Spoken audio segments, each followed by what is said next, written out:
এখানে ছাড়া বসতে পারো না? হ্যাঁ, তুমি সোফাতে ছাড়া বসতে পারো না? একেবারে লম্বা হয়ে বসে রয়েছো যে। আরেকজনকে দেখ, আরেকজনকে দেখ ওটা নিয়ে কি করে।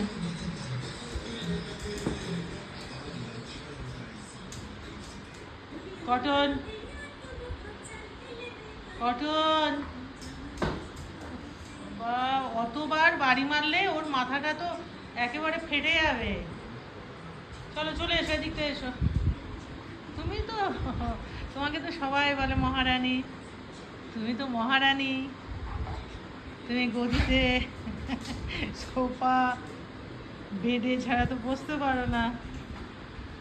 আরেক দুষ্টুকে দেখো কি করছে, কি করছে দুষ্টুটা।